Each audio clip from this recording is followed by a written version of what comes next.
Hello, I'm Nobby. Welcome to my workshop. In previous video, we're making the little reservoir tank here for the burner for the Ellie steam tram. And as I mentioned in that one, that the plans in the book were not actually to scale. Not so much a problem with the tank itself, all the dimensions were given, and with that it was simply a matter of, as you saw, marking out a piece of brass sheet to fold up to make the little tank and the tank lid. But I think I mentioned that the problem that as the plans were not to scale, it was going to make it a little bit more difficult to work out it precisely the lengths of some of the tubing, one piece connecting the tank to the long tube of the burner and the little wick tubes. So what I'm making in this episode is basically all the tubing side of things. And again, the plans are not to scale, so I've had to sort of draw all of that out again. So here, same thing. You've got the reservoir tank and the tube that feeds the bottom part of the burners themselves. And from this, I've been able to calculate from the only measurement that they really gave was this one. It's just 70 millimeters from the edge of the outside of the tank to the centre of the 10 millimeter tube. This is a tube which will have 4 holes in it to take the upright wick tubes. So I've calculated basically, because the tube only needs to go in, doesn't obviously need to go all the way into this tube or into the tank. I've calculated that I guess this could be 72 millimeters long. So what I'll show is setting this tube up on the milling machine to drill the 4 holes required, and basically just cutting to length this 6 millimeter tube here and the 4 bits of tubing for the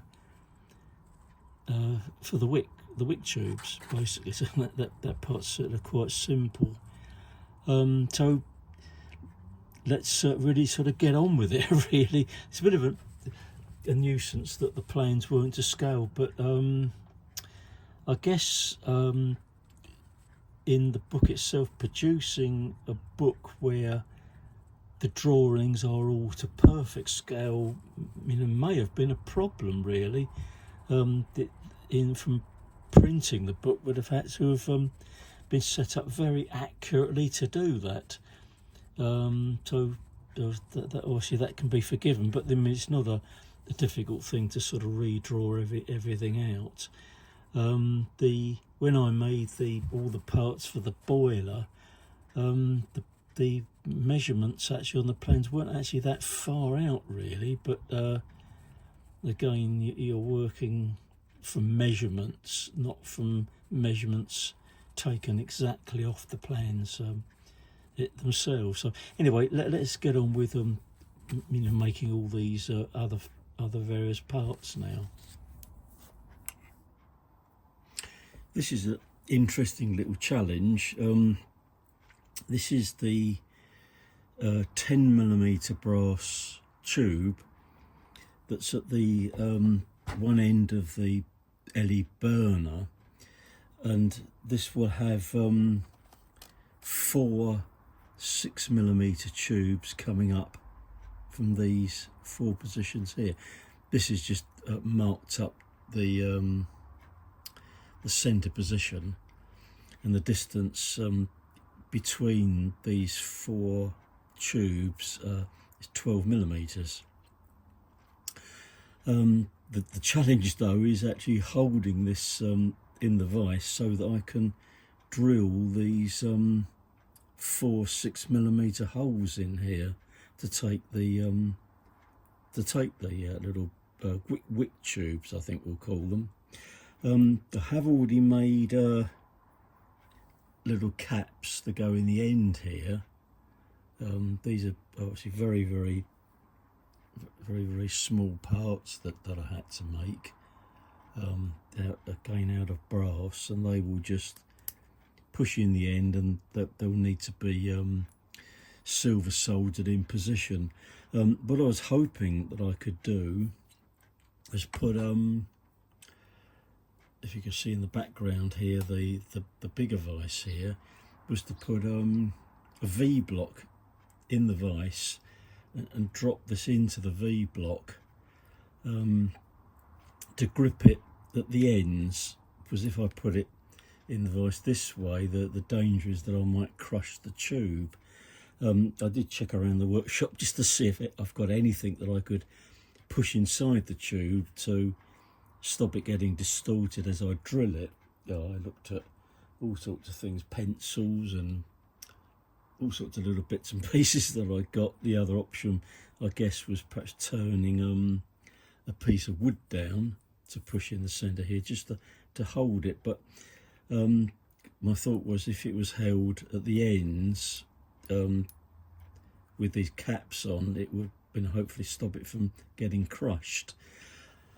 But the other possibility is using this other vise I've got. This is sort of an engineer's or toolmaker vise. I've had this for a very long time. Very precision item. I don't know whether this is commercially made or made by an engineer, but you see it's got some V's in it in here. So I was thinking if I could grip it in this top V, perhaps wrapping a bit of paper or cigarette paper around it like that, just to sort of protect it. Oops, drop one of the little caps. To protect it, I think what I have to do is use a little bit of glue to hold these caps in, although when it's in here they're not actually going to be gripped because they fall into these V's here. But if I can hold these in, that may just about hold it in position, possibly while I clamp it in the vise. See if I can pop that in there and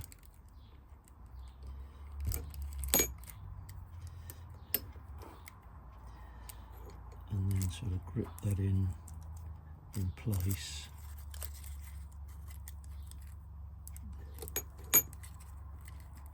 Just turn it around so that these little dots I've made are actually at the top, and then sort of lightly grip it that way.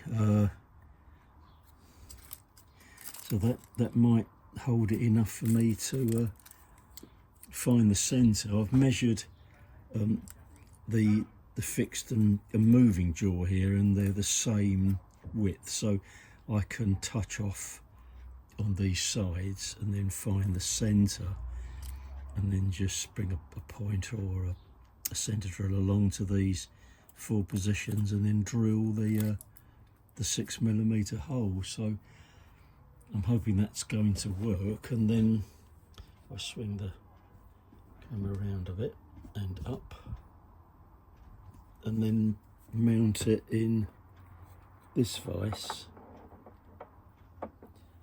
Once that's all sort of locked together, and then lock that in to hold it in position. So I'm hoping that's going to work, but I'll get it all set up and we'll see how we go. And if I ruin this, I have got some more of this 10mm brass tube, but I'm hoping will be successful in being able to drill those 4 holes out. But I'll bring you back for that. We'll see how we get on.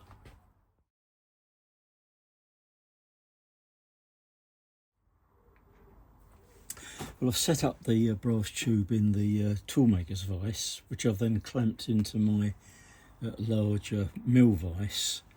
I've already drilled 1 hole just to see if this actually will work or not, and it does seem absolutely fine.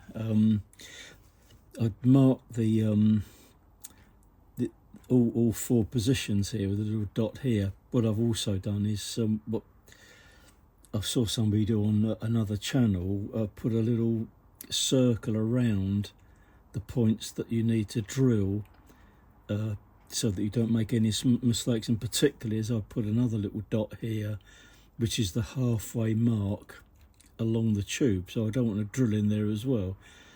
I mentioned these spacings are 12mm apart. To find the centre across this way, I use my electronic edge finder.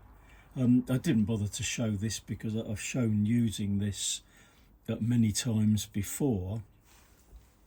But something to mention here, what may interest you if you're a regular viewer of Myford Boy and his channel, or if not, take a look at it, because recently he showed a video of how to make a very, very inexpensive visual edge finder using an LED T-lamp.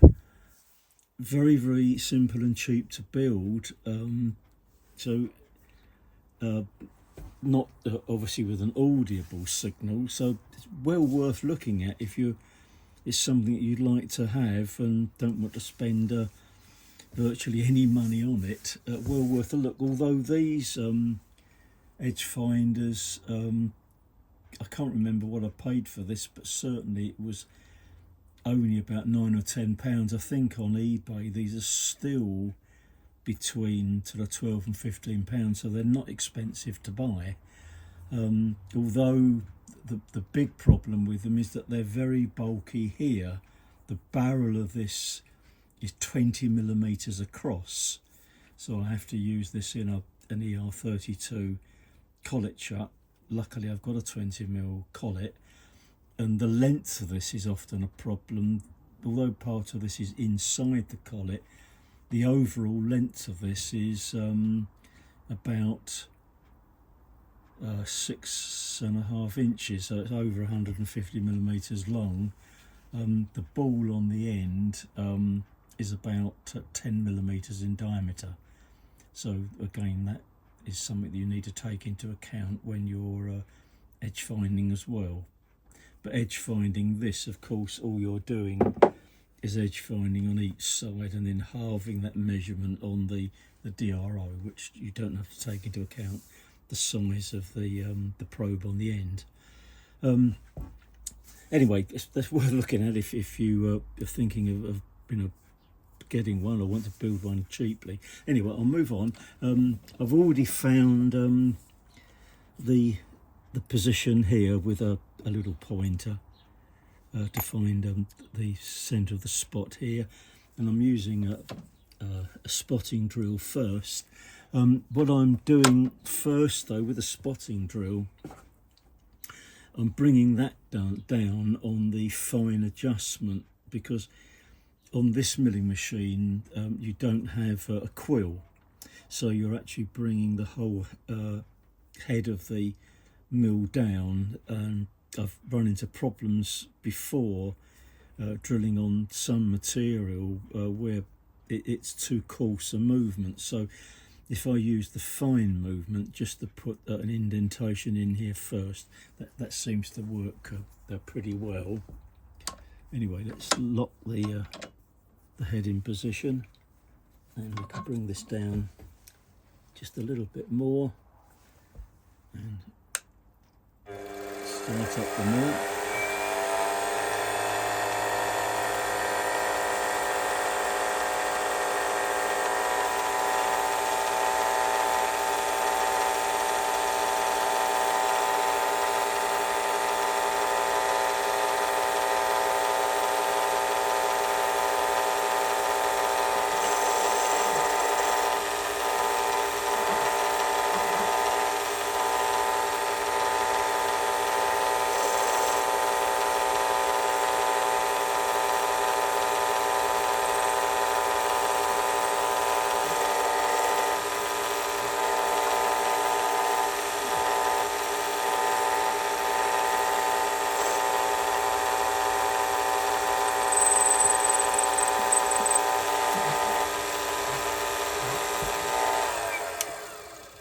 hopefully that's enough. Or do I just change over to another drill?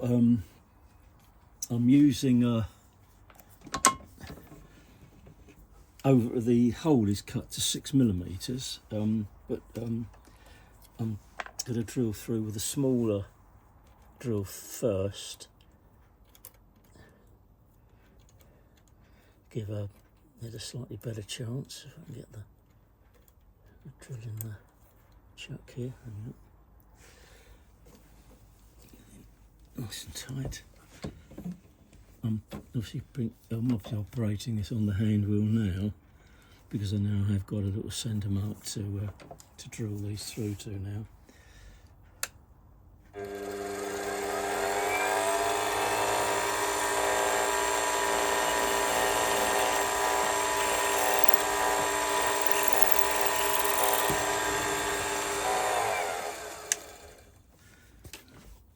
It's gone okay. Just hope that they all drill okay with the larger drill now.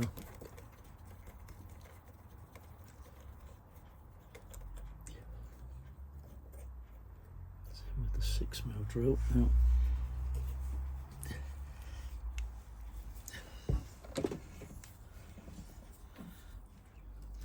Obviously you've got to be very gentle because you don't want to sort of overdo it and drill right through the tube, so a bit of caution here.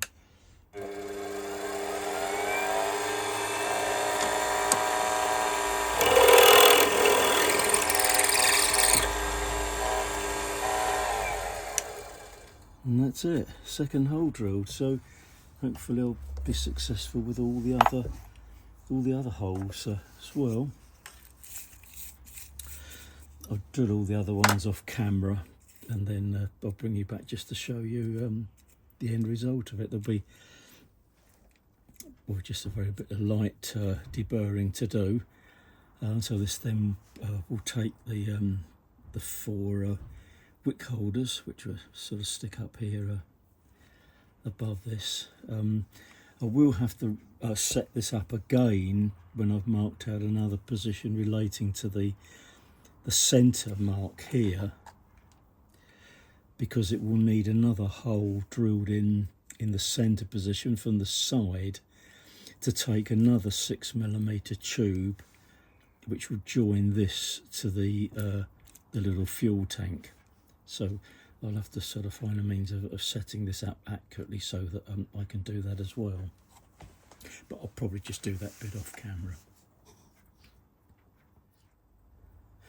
Now, I've mentioned I've got to drill a hole in from the side here, which will take another 6mm pipe. So this will join this hole to the fuel tank. To get that hole at 90 degrees to these holes, what I've simply done is put a drill, 6mm drill, back to front inside the hole and got that levelled up inside the hole as best I can by sight, and then twisted the tube around so that the drill is level with the edge of the vise here, almost as a quick sanity check. Where the little notches are made by the drill is to put a square into there, and that touches, I have examined this with a magnifier, it touches both sides of the hole.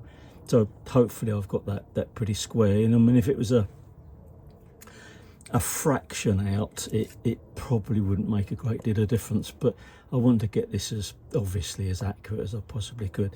So now that's all locked in nice and tight, we can remove the drill. The part that's being drilled is still held within the jaws of the device. So all I've got to do, unfortunately again, is find the centre and then just drill the hole through there. So we've just got the same job to do again, drilling that 6mm hole in the side there.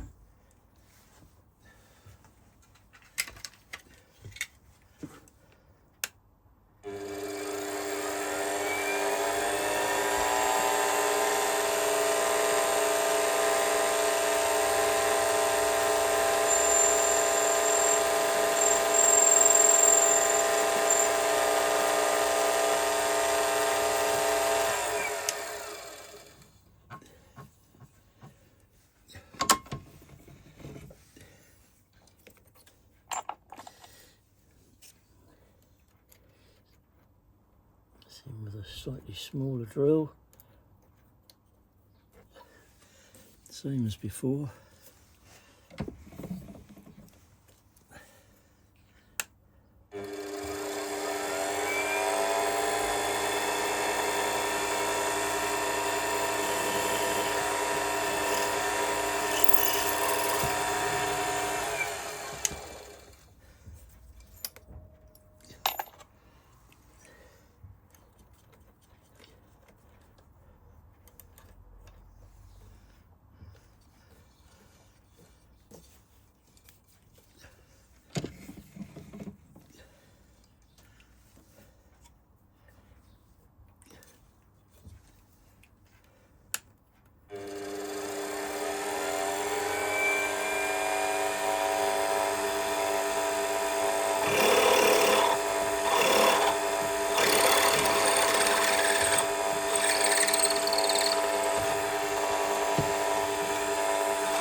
There we are, that's that little operation done.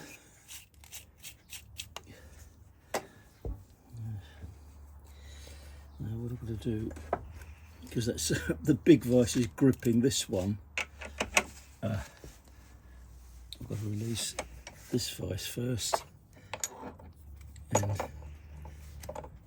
undo that one, and that's it. That's our part completed. So we've got our 4 holes down that side, one at 90 degrees across that side as well. There's going to be a lot of soldering required in this, soldering in all the tubes and the end caps. This one's a little bit looser, but that doesn't matter. So that's is basically it. So hopefully I can bring you back for some other bits and pieces as we go along. Well, the next little job is simply cutting some 6mm tube. One piece goes into the little side hole here, so that will push into here, and the other end of it goes into the little tank or reservoir that takes the methylated spirits, and also cutting 4 pieces of, again, 6mm tube to go into all of these holes here, which form the wick tubes.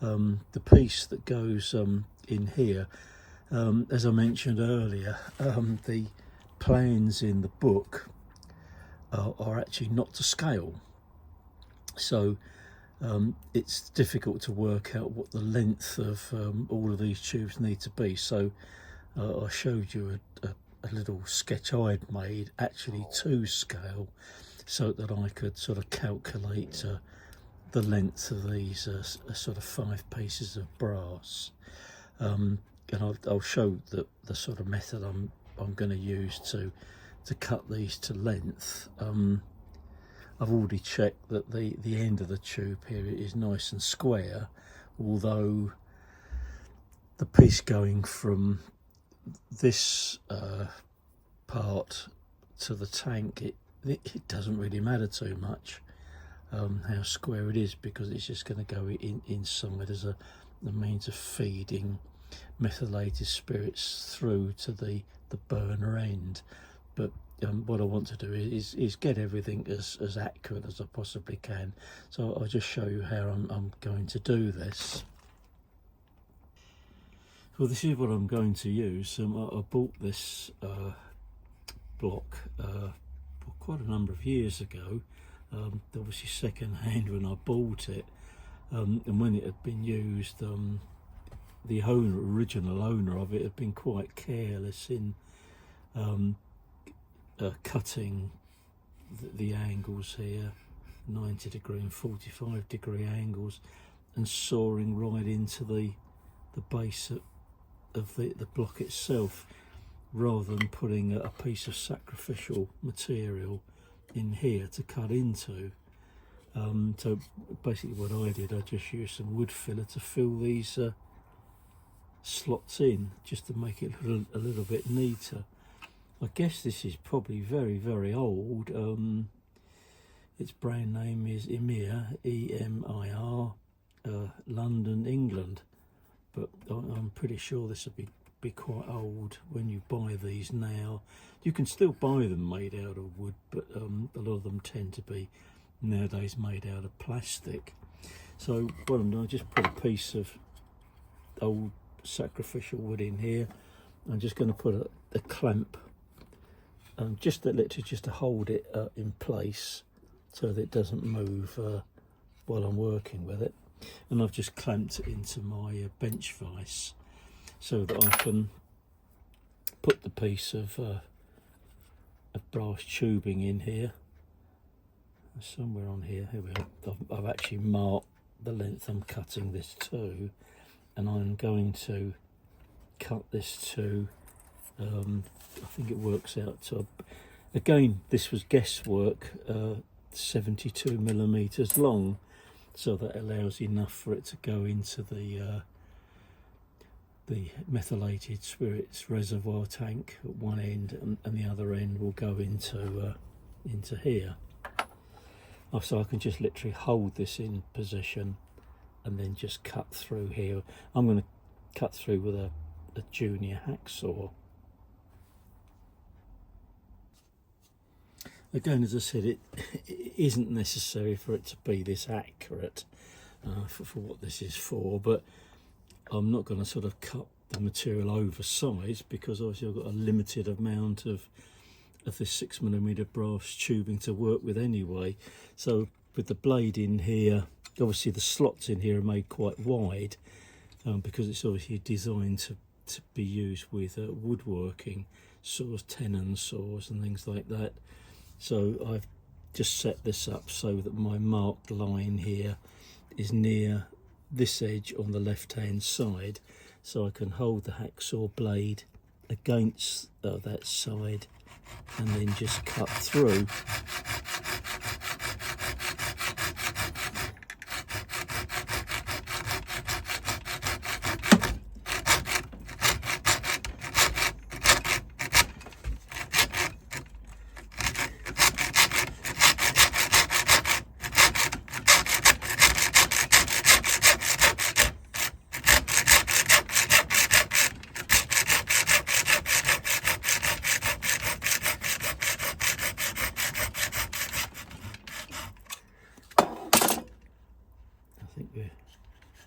We're through, and it's given quite a nice it's given a nice sort of square end to it here, so I can just gently file across that, just to clean and tidy that end up, so I've got no sort of ragged edge on it, so it will enter through the hole in the tank or the burner end easily.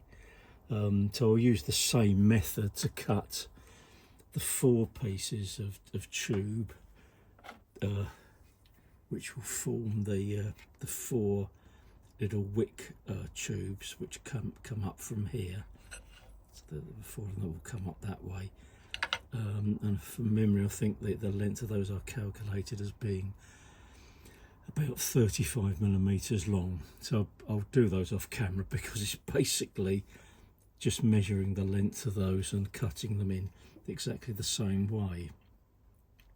But what I will probably do is measure on the tube here, measure one of them out to length, and then I'll put something on the piece of sacrificial wood here to act as like a sort of an end stop, so I can push each piece up against the stop position, just so that I can get them all the same length. Although, again, not critical, because when these are soldered into this tube, they can be pushed in a tiny amount into each one and just levelled up, so if any of them are slightly out, it won't make any difference, and it wouldn't make any difference to be fractionally different because the wicks stick up above that anyway, and you're obviously then adjusting the wick height to control the length of the flame. So that's basically how that's set up, quite an easy thing to do really.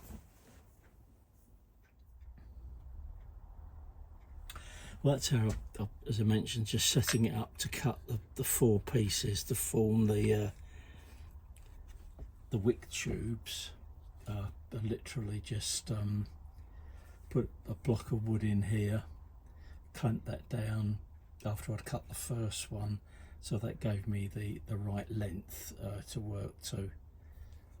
So I can just cut through each one knowing that they'll all be the same length, again keeping the blade to the left hand side of the slot here.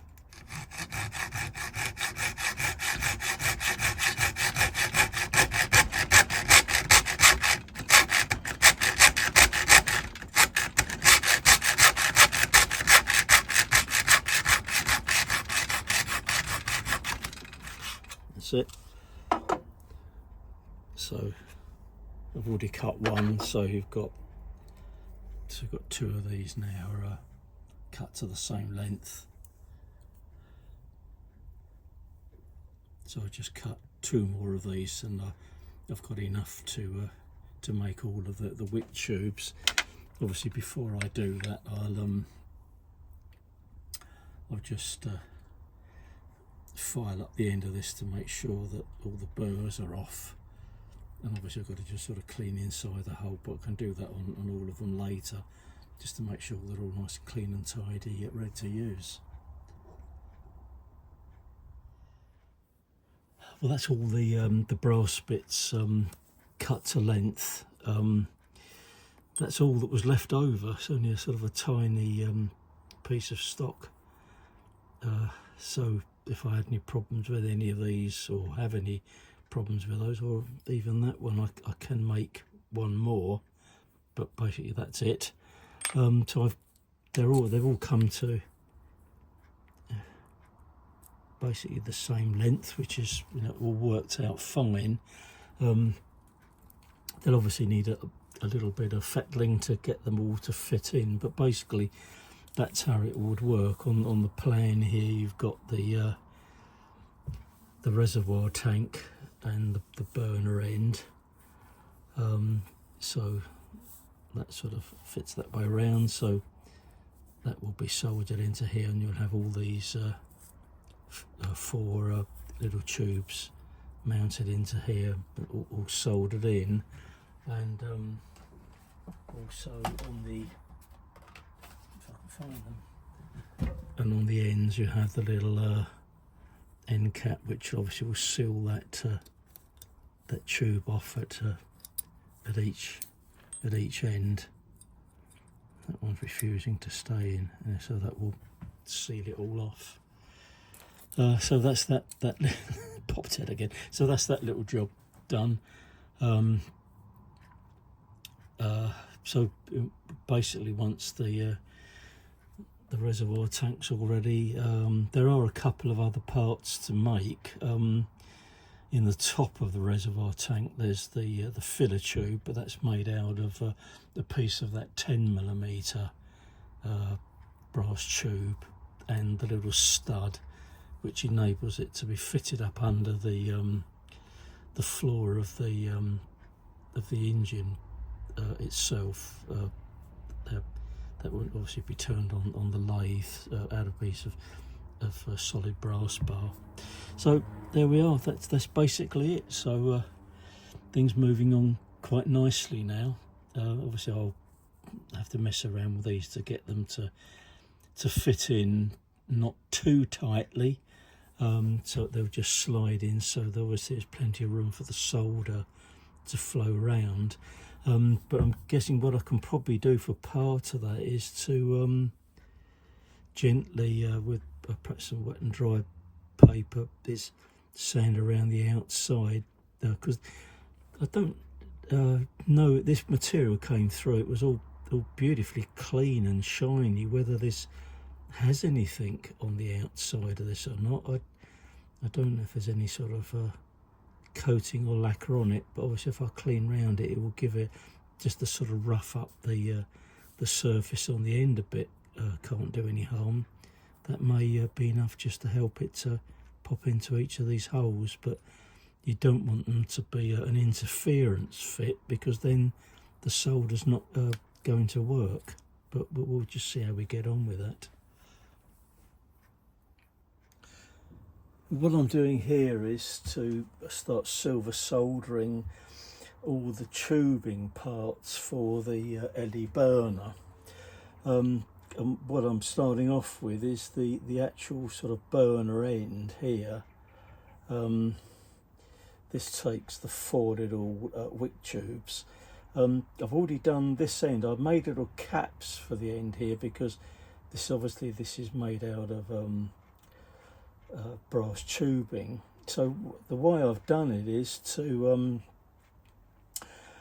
sandpaper inside the tube itself, and then on the little end caps here, I've put some flux on top of that with a couple of tiny bits of silver solder resting on the flux, and then I've put flux around the inside of the tube, so that what I'm doing, or what I did with the top one here, was to heat up the tube, try to keep the heat away directly from the flux and silver solder itself, so that the silver solder will melt around the inside and seal the little caps on each end.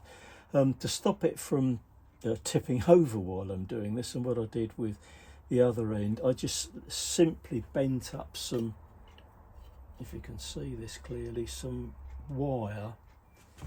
Let's look, see if you can actually see this. No, you can't. Just bend up a bit of wire, put some old nuts on it to give it a bit of weight. Then I can rest that on the top of the tube, that basically just to hold it in place, just to put a little bit of pressure on it to hold it in position while I solder it. I've made the half up to obviously using fire bricks to try and enclose everything as much as I can, and I've put a little fire brick here over the top so that I can contain the heat inside here as much as possible, so that no heat is wasted while I'm heating this up. So I hope you can see that. I was going to bring the camera in a bit closer, but I think you can probably see this anyway. So I've just start up the torch, and we'll heat this up. I mean, hopefully only should take, I've got the, obviously I've left the little holes here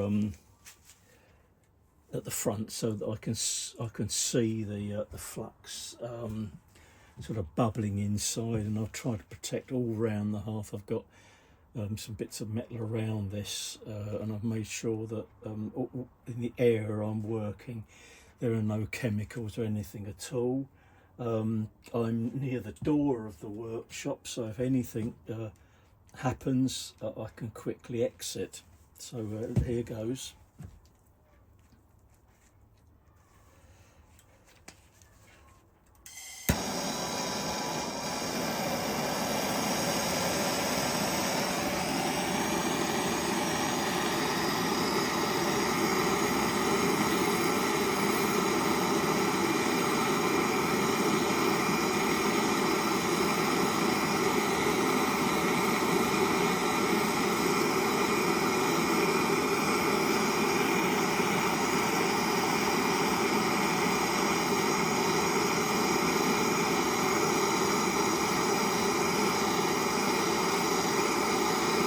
Well, the flux is bubbling up on the inside now, and I'm looking in there to see if I can see that the solder is melting.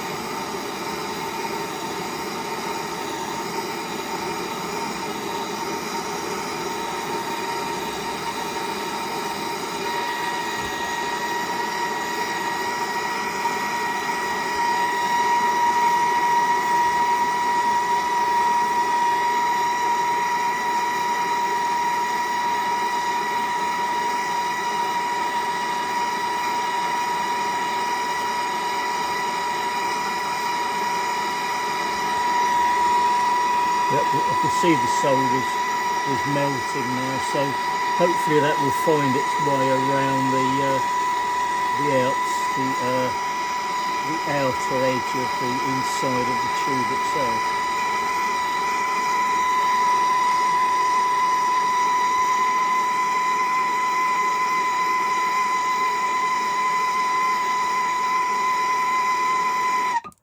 Well, I think that's done it. Obviously, when I examine this later, if that's not soldered up okay, I can still pop some silver solder through the holes there. Let's just bring you in a bit closer if I can. So let's turn that round. I know you're not going to be able to see very much. It was more or less to explain how I've done it. So obviously I'm going to let this cool down now, and then put it in a pickle bath. I'm using I'm not using a strong acid to do this. I'm just using a sort of a domestic acid to pickle this in, so that I can give it a good scrub to get all the flux off this. My concern was what type of flux to use. I know that most people use easy flow flux for silver soldering, but I know it's quite expensive to buy. But I think once you've bought a tin of it, 250 or 500 grams of it, it's going to last a very, very long time. But I actually found an alternative supply of flux for silver soldering. There are a lot of warnings on it that it's presumably it's the same with easy flow, that it's quite a dangerous stuff anyway. The chemicals in it can be quite harmful. So when I'm mixing it and using it, I do wear surgical safety gloves basically while I'm mixing it, and take great care in using it and keep it. In fact, I put some labels on it, so if anyone comes across this container of the flux in the future when I'm not around anymore, they'll know to be very, very cautious with it. Right, so I'll leave that to cool down now, and then I can examine it and make sure I've got sort of good solder contact all the way around. So obviously I'll bring you back when I do some other bits of this as well, just to show you how I'm getting on. I've done some more silver soldering to the burner parts. I've done this work off camera because I felt it was safer for me to do it this way, using a gas burner with the silver solder, and trying to concentrate on that and not concentrate on trying to film it. But I started by soldering in the 4 wick tubes. Simply put some flux around all the holes first, and then on the ends of these 6mm tubes, I had opened up the 4 holes in there very slightly with the file, so that I got a good sliding fit to allow plenty of room for the silver solder to flow.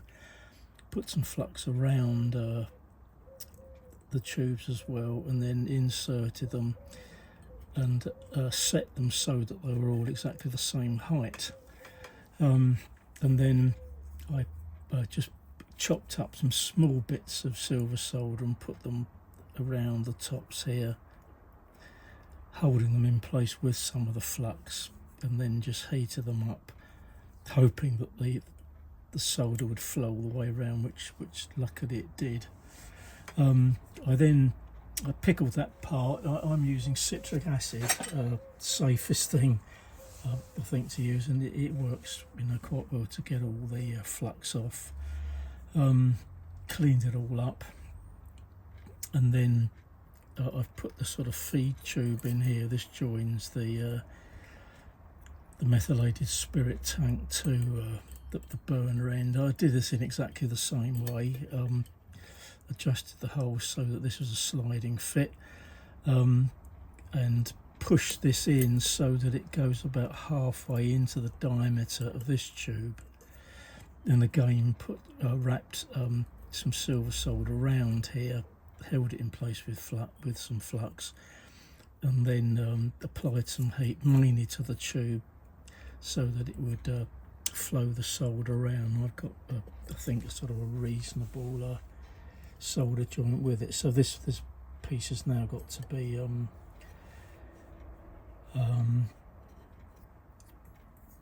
pickled and then given the general clean up.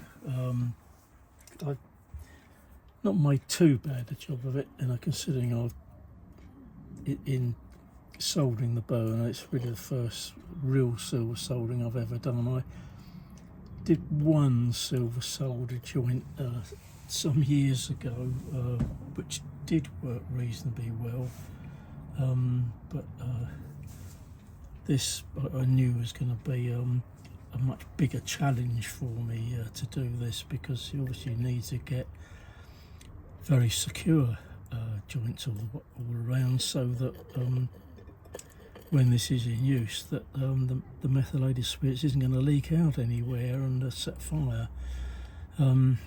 I've examined all the joints; that they all appear to be okay.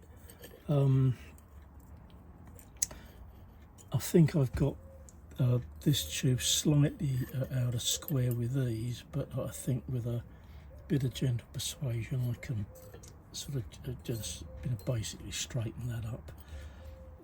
It's not, I don't think it's too critical anyway really, but the next job obviously will be now